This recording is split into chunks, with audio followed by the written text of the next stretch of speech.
तो guys Twitter पे काफ़ी टाइम से ट्रेंड कर रहा है मोदी वर्सेस योगी। अब ये ट्रेंड क्यों कर रहा और इस ट्रेंड की इंपॉर्टेंस क्यों है और इस ट्रेंड को इतनी इंपॉर्टेंस दी क्यों जा रही है। उत्तर प्रदेश के मुख्यमंत्री जो कि अपने 4.5 साल पूरे कर चुके हैं, योगी आदित्यनाथ जो कि बीजेपी के अंदर अपनी तीसरी सबसे पावरफुल पोजीशन होल्ड करते हैं एज अ उत्तर प्रदेश के मुख्यमंत्री। उत्तर प्रदेश जो कि इंडिया का सबसे बड़ा पॉलिटिकल स्टेट है। हाल ही में योगी आदित्यनाथ जो है वो टाइम्स ऑफ इंडिया को अपने इंटरव्यू में ये भी बताते कि उनकी जो हाल ही में मीटिंग हुई थी उसको एक पॉलिटिकल स्पिन दिया जा रहा है। कई सारे लोगों की मीटिंग हुई थी, ये हम सभी जानते हैं, जिसमें हर जगह से यही सुनने को आया था कि बीजेपी ने अपने उत्तर प्रदेश चुनाव की तैयारी शुरू कर दी है, जो कि कुछ 6 महीने बाद ही शुरू हो जाएगा। लेकिन मोदी वर्सेस योगी कंट्रोवर्सी इतनी इंपॉर्टेंट इसलिए हो जाती है क्योंकि कई सारे कॉन्सिक्यूटिवली इंसिडेंट्स होते हैं जो इस आशंका को रियलिटी की तरफ प्रेडिक्ट करते हैं। जैसे कि हाल ही में 5 जून को योगी आदित्यनाथ का बर्थडे था, जिसे नरेंद्र मोदी जी विश भी नहीं करते। और उसी के बाद एक और इंसिडेंट होता है कि बीजेपी का जो उत्तर प्रदेश स्टेट है उधर से मोदी जी का फेस हटा दिया गया है, जिसे बाद में पता चलता है ये एक गलत अफवाह है। और ऐसे कई सारे इश्यूज होते हैं जिसमें दोनों के बीच कॉन्फ्लिक्ट्स भी होते हैं, जो कि सोशल मीडिया पे काफी ट्रेंड कर रहा है। और उसी के साथ साथ उत्तर प्रदेश के अंदर जो उत्तर प्रदेश बीजेपी के अंदर काफी सारी कॉन्सिक्यूटिवली मीटिंग्स होती है। जैसे कि जो एक मीटिंग होती है वो 30 मई को होती है,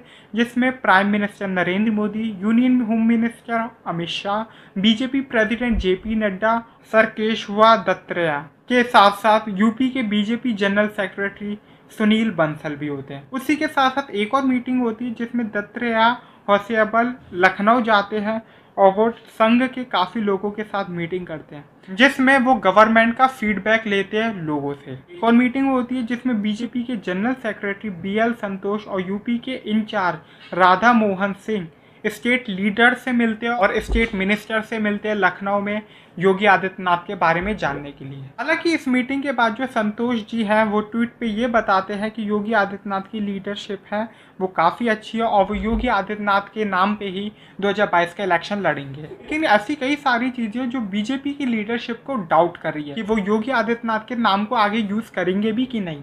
राधा मोहन से यूपी की गवर्नर आनंदीबेन पटेल से मिलते हैं इस वीकेंड में, और जो political circles in Lucknow were buzz with the rumours that he had be given her an envelope. प्रधानमंत्री ने देश के सबसे बड़े राज्य के मुख्यमंत्री को विश भी नहीं किया। वैसे तो ये कोई बड़ी बात नहीं है, लेकिन ये एक पॉलिटिकली एक बहुत इंपॉर्टेंट बात है। बीजेपी के कई सारे सोर्सेस ये भी कहते हैं कि पेंडेमिक के दौरान पीएम ने एक्चुअली विश किया था योगी आदित्यनाथ को उनके फोन पे।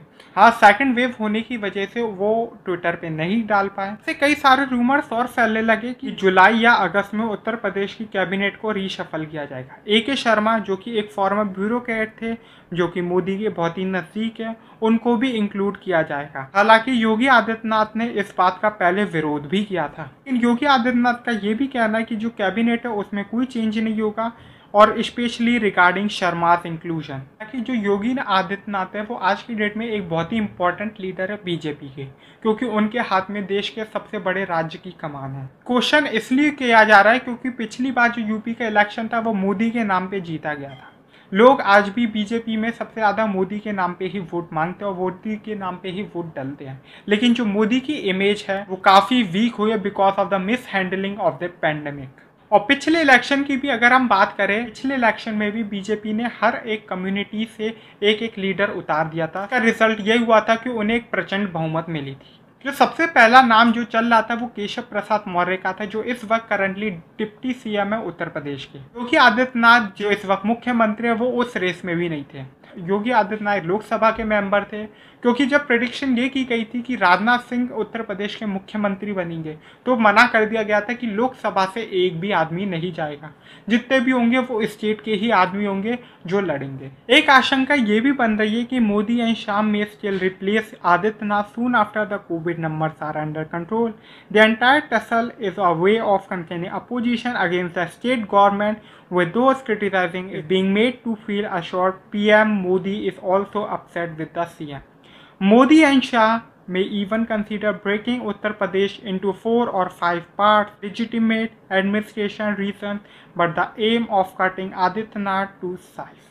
लेकिन इनमें से एक भी र्यूमर जो है वो पूरी तरह से सत्य साबित नहीं होता है, कि मोदी हो चाहे योगी हो, चाहे ट्विटर पे आप कितने ट्रेंड चला लो, लेकिन पूरी पब्लिक जानती है और पूरा देश अच्छी तरह से जानता है कि जो कोविड की मिस हैंडलिंग हुई है, इस पैंडेमिक की मिस हैंडलिंग हुई है, वो अनकंट्रोलेबल थी। पीएम मोदी ने जो वैक्सीनेशन की पॉलिसीज थी वो स्टेट के ऊपर सौंप दी गई, लेकिन जो 7 जून में उनका जो लेटेस्ट बयान आया उसमें वो अपनी ही पॉलिसी से यू टर्न ले लेते हैं और सारी वैक्सीनेशन की पॉलिसीज सेंट्रल गवर्नमेंट के अंडर में ले लेते हैं जब सुप्रीम कोर्ट उन्हें क्वेश्चन करता है। पैंडेमिक एक रीजन भी हो सकता है कि क्यों इतने बड़े प्रचार के बाद सारे मुख्यमंत्रियों को उतारने के बाद भी बीजेपी को बहुत बुरी हार मिली बंगाल में, वो भी एक वन साइडेड लैंडस्लाइड विक्ट्री हुई, ये भी नहीं कि कोई हंग असेंबली बनी हो, और बीजेपी 100 का आंकड़ा भी क्रॉस नहीं कर पाई। और जो रीसेंट खबर है, जो टीएमसी के कई सारे लीडर जो बीजेपी में गए थे, बीजेपी के लिए जीते भी सीटें, अब वो वापसी कर रहे टीएमसी में। आदित्यनाथ की लीडरशिप को और क्वेश्चन किया जाता है, जहाँ पे ट्विटर पे तो ये ट्रेंड चलाए जाते हैं कि पूरे देश में ऑक्सीजन की कमी नहीं है, लेकिन अभी रिसेंटली हमने पिछले वीडियो में बात की थी पारस हॉस्पिटल के बारे में, और जो गंगा के घाट कुछ और इशारा दे रहे और कुछ और संकेत दे रहे हैं कि डाटा कैसे छुपाया जा रहा है। मिस हैंडलिंग है पैंडेमिक की, या फिर जो ऐसे डिजास्टर्स होते हैं उसमें जो नेशनल लीडर से डिपेंडेंसी हट के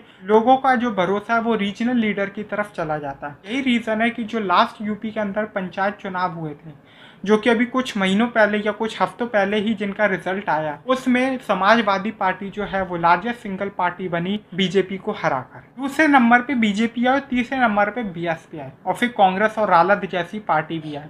रालद वही पार्टी जो कि सिर्फ यूपी वेस्ट में सिमटी हुई है और लोकसभा में एक सीट भी नहीं जीत पाई थी, और विधानसभा में सिर्फ एक ही विधायक है उनके पास। पंचायत चुनाव में समाजवादी पार्टी का emerge as the single largest party इसलिए इंपॉर्टेंट भी बन जाता है बीजेपी के लिए, क्योंकि पंचायत चुनावों में अक्सर उसी पार्टी की जीत होती है जो पार्टी रूलिंग में होती है, और BJP despite of the ruling party वो पंचायत चुनावों में सिंगल लार्जेस्ट पार्टी नहीं बन पाई। और इन चुनावों के बाद और ऐसे mismanagement of the Covid pandemic के बाद जो योगी आदित्यनाथ हैं उनकी लीडरशिप को क्वेश्चन किया जा रहा है। उनकी जो लीडरशिप जिसे क्वेश्चन किया जा रहा है, ये सबसे इंपॉर्टेंट इसलिए बन रहा है कि कुछ महीनों बाद उत्तर प्रदेश के अंदर चुनाव है। उत्तर प्रदेश अगर आप हार गए तो ये एक बहुत बड़ी हार होगी, क्योंकि अक्सर आपने सुना होगा इंडिया के अंदर कि दिल्ली के दरबार का रास्ता लखनऊ से ही जाता है। कई लोग यही मानते हैं कि पीएम मोदी की जो पॉपुलैरिटी है वो घट रही है, इसलिए उसको दोबारा रीगेन करने के लिए पीएम मोदी ने कई सारी पॉलिसीज जैसे वैक्सीनेशन फॉर ऑल, वो भी फ्री वैक्सीनेशन फॉर ऑल, गरीबों के लिए दिवाली तक का फ्री राशन जैसी और अन्य पॉलिसीज स्टार्ट की है। क्योंकि कंडीशन चाहे भली देश की अच्छी ना हो,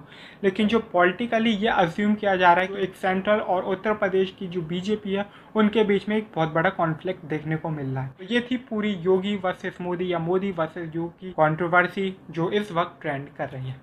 अगले वीडियो में हम उत्तर प्रदेश के पॉलिटिकल सिनेरियो के बारे में बात करेंगे, जो 2022 में उत्तर प्रदेश के जो पॉलिटिकल सिनेरियो होने वाले वो क्या हो सकते हैं।